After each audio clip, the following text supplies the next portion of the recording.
continuando aqui na página 283, página 283, lá embaixo, onde está lá marcado de cor assim rosa, não tem? Lá embaixo onde está rosado?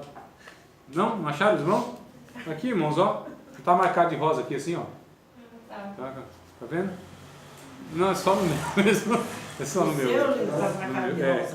No meu pode estar no didática que eu li. Então vamos lá. É porque eu estudo e marco, né? Porém, mas é no último parágrafo, tá, irmão? Desculpa a brincadeira, mas é lá no último parágrafo. Então, porém, a ideia que a revelação coada por mentes humanas é perfeita, capaz assim de produzir um perfeito corpo de verdades conhecidas, não passa de um dogma formulado pelo homem, e não a doutrina da própria Bíblia. De fato, essa ideia é uma apologia em favor de um dos modos de se obter conhecimento.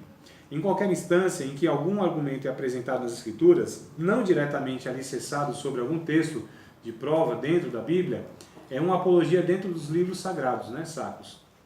Tomemos como exemplo o primeiro capítulo da Epístola aos Romanos. Paulo mostra a culpa e a impossibilidade de defesa dos pagãos diante da mente divina. Ele ergue, né, uma apologia em favor de certas ideias básicas. E muitos capítulos das epístolas de Paulo podem ser encarados por esse prisma, por esse olhar.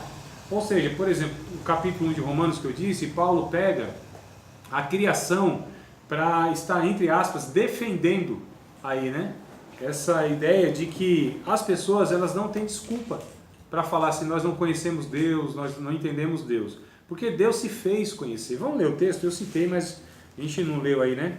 Na íntegra. Romanos capítulo de número 1. Romanos capítulo número 1, verso 19 em diante, tá? 19 até o 21. 19, 20 e 21. Romanos capítulo 1. Porquanto o que de Deus se pode conhecer, neles se manifesta. Capítulo 1, verso 19. Capítulo 1. Só tem até o 16, né? Isso. É capítulo 1, verso 19. Porquanto o que de Deus se pode conhecer, nele se manifesta. Porque Deus lhe manifestou. Percebam, irmão, as expressões. Manifestação. O que é uma manifestação? É quando a gente expõe, não é? A manifestação não é quando traz assim a exposição? Então, olha só, foi manifestado, trazendo aquela ideia que não tem possibilidade de Deus ser esse Deus que se oculta, que se esconde, ou de coisas obscuras. A Bíblia, ela tem assim verdades tão obscuras e só os mais sábios entenderão. Não tem, tá tudo, é simples o negócio. Lógico que a gente sabe que tem coisas complexas na Bíblia, mas na maioria das partes aqui, os ensinamentos, inclusive o ensinamento básico para a salvação, para conhecimento de Deus, é tranquilo. Isso aí qualquer um pode conhecer. Qualquer um que eu digo assim, que ele recebeu Jesus na sua vida, tá, irmãos? Que tem o Espírito Santo, que é o Espírito Santo que vai dar condição para que todos nós possamos compreender a vontade de Deus. O 1 Coríntios capítulo 2, na sequência da leitura que a gente fez até o 9 e o 10, não foi? O 11 em diante, o 11 até o 16, vai falar que é o Espírito Santo que vai revelando essas coisas. É o Espírito Santo que vai dando a entender qual é a vontade de Deus, a mente de Deus. O verso 16 vai falar, nós temos a mente de Cristo. Quem conheceu a mente do Senhor para que possa instruir, mas nós temos a mente de Cristo. Então essa que é a questão, o Espírito Santo vai revelando, mas revela todos, irmãos, todos os discípulos de Jesus, independente do seu grau de escolaridade, independente se é intelectual ou não, independente se tem chamado ministerial ou não. A Bíblia, ela é acessível a todos, desde que todos procurem esse acesso. Não é, irmão? Essa que é a questão. Então quem procura, acha. Né? A Bíblia, ela é tão rasa que uma criança não se afoga nela. Só que é tão profunda que um mergulhador profissional ele não consegue chegar lá no seu fim. Então há esses paradoxos que a gente chama, né? Então a Bíblia é acessível a todas as pessoas, mas não é que a Bíblia pode ser compreendida assim no sentido pleno, perfeito, não, porque a palavra de Deus ela vem trazendo a revelação de Deus, que é um negócio assim um pouco mais complexo. Verso 20. Porque as suas coisas de Deus, né? Invisíveis desde a criação do mundo, tanto o seu eterno poder como a sua divindade, olha que diz o texto, se entendem e claramente se veem pelas coisas que estão criadas, para que eles, né, ou seja, os pagãos, os incrédulos, fiquem inexcusáveis, ou seja, sem desculpa nenhuma. Porquanto, tendo conhecido a Deus, não glorificaram como Deus, nem lhe deram graças, antes em seus discursos se desvaneceram e o seu coração insensato se obscureceu. Eu acho interessante aqui que o verso 22 vai dizendo: dizendo-se sábios, tornaram-se loucos e mudaram a glória de Deus incorruptível em semelhança da imagem de homem corruptível, de aves, de quadrúpedes e de répteis. Olha só que coisa interessante. O que eles estão fazendo aqui? Projetando Deus, não é? Na idolatria, criando imagem de Deus. E o que a Bíblia vai fazer? O que a apologética propõe, que a gente discutiu no começo? Dá uma cosmovisão, ou seja, um entendimento correto de Deus. Que Deus não é um ídolo, irmão. A gente tem visto muitas vezes cristãos, evangélicos, eles tendo uma compreensão tão errada de Deus, que é uma compreensão de um paganismo. O que é o Deus pagão? O que são os deuses pagãos? O que são as imagens, as entidades?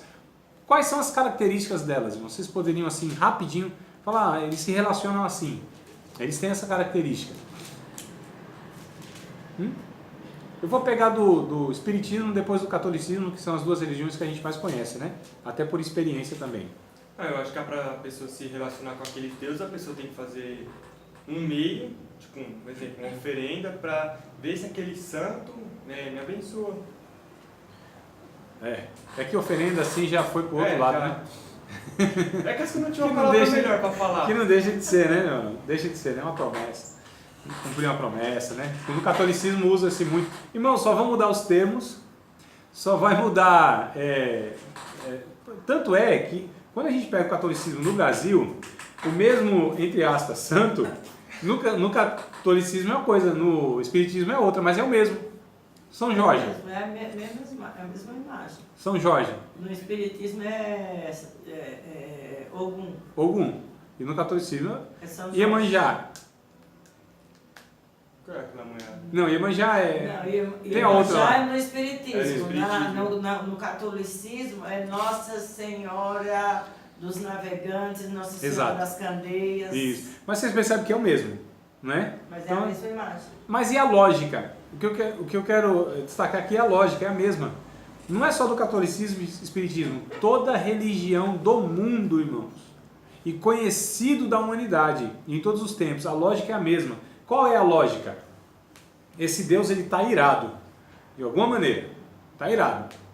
Para a pessoa aplacar sua ira, a pessoa precisa fazer alguma coisa, uma oferenda, uma promessa, uma obediência, aí vai, né? Aí esse Deus vai e favorece a pessoa, não é? Não é assim que é a lógica das religiões? O que muitos evangélicos fazem?